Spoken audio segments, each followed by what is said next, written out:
Hello, teacher candidates. This is Dr. Barsh, and this is the first podcast of our Cycle 2 of the TPA. I wanted to walk you through the assessment guide. You should be receiving a copy of this. Of course, you can also find it on the Cal TPA website.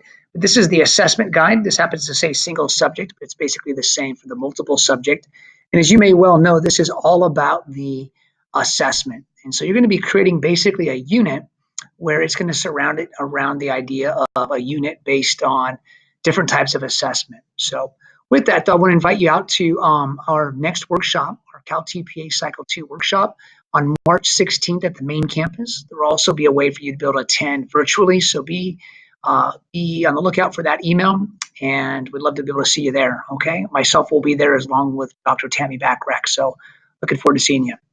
So in this particular TPA, it's all again about the plan, teach, assess, reflect, and apply. But again, the focus will be on reflecting on assessment and assessment practices and various student samples to find out what you would either reteach or what you would rather go deeper with. We call that enrichment. And that's the whole process here. You can kind of see in the planning section, there's still a part about getting to know your students, describing the type of assessments that you're going to use. Keep in mind that this is based on a unit, and it'll be based on a unit of using 3 to 5 lessons. Okay, so you're going to videotape 3 to 5 lessons. Let me kind of walk you on down there. Oops. 3 to 5 lessons.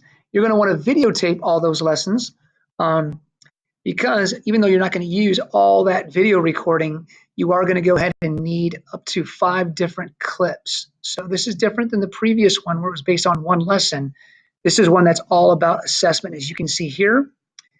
There will be no focus students in particular like you did last time with the ELL, the SPED, and so forth. Although you are still planning for them, there's just not going to be an intentional focus on those particular students. However, what you will be doing is you will be gathering 3 formal assessments of students who have one example of a student who has not met the goal, a student who has met the goal, and then a student sample of someone who exceeded that goal. And we'll talk more about that throughout the various podcasts. But what you want to notice here is this is all about academic performance based on informal assessments. And we'll look at those in a second. Student self-assessment and formal assessment results. You're going to be focusing on 3 types of assessment. I know that your 512 class on assessment will be very helpful in thinking about what you're going to do. First thing first, when we think about informal assessment, this refers to observing and documenting student learning and adjusting instruction to provide in-the-moment feedback. This would be some of that checking for understanding that we often think about through purposeful questions. Another example is maybe observation notes taken by the teacher while the students are engaged. It could be a student-created representation of their learning, like a piece of written work or a visual they submit.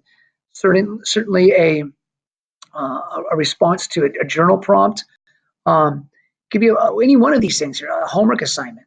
But the idea is you're going to be collecting this data and using that as evidence. Now, again, you're not going to be necessarily submitting all those informal assessments, certainly not from the whole class of 20 or 30 students, but you're going to be taking that data and kind of going, here's what I found out about what students either know or don't know.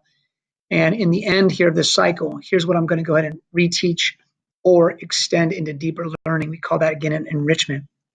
When we think about student self-assessment, this is that second type of assessment you'll be looking at. It's exactly what it sounds like. It refers to students evaluating their own learning based on criteria.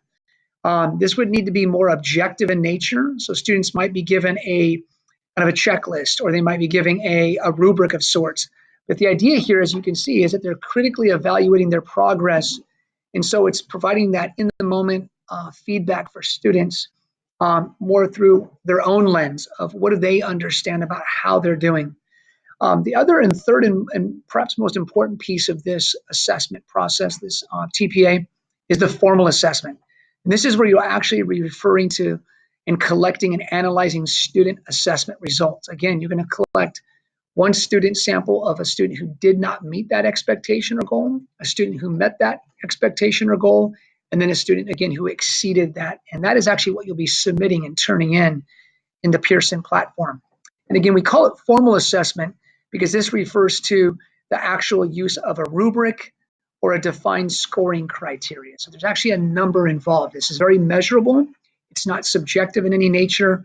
It's kind of the proof in the pudding of here how I know students know. So all of this will, of course, encompass UDL practices of basically using a access for both content, product, and process.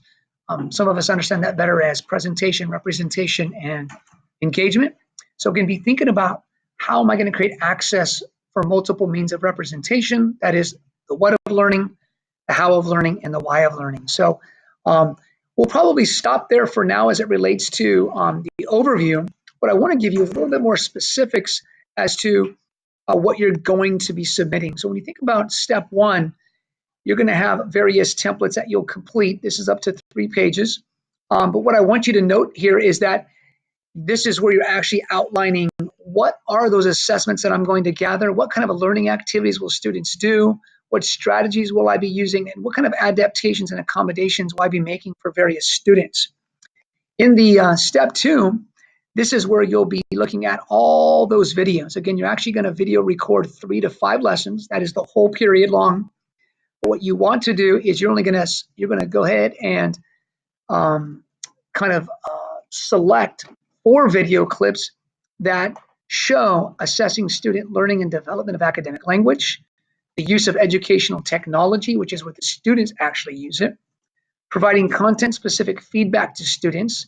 I can see you really using that through informal assessment. And then lastly, assessing student learning and the use of higher order thinking skills. So part of your assessment, whether it's the informal, the self-assessment, or the formal assessment, should be showing how students are moving up in higher order thinking skills. So those were the first 4 video clips come from. Those are all the lessons that you'll be teaching. And then finally, in the very end, when you get to the reflect and apply, you'll be video recording 1 more lesson that shows you either reteaching or going deeper in the content through what we call enrichment.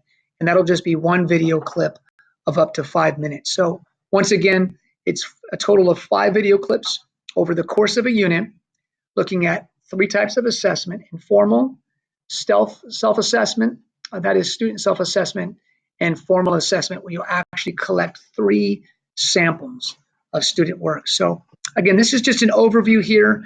We'll go deeper into the templates and what each of those prompts look like in step 1 through 4. Again, look through this assessment guide. I would study it over and reread it. And then I hope to see you on March 16th at our workshop from 9 to 12 there at the Azusa campus, and for many of you who will be attending virtually. Thanks so much. God bless you.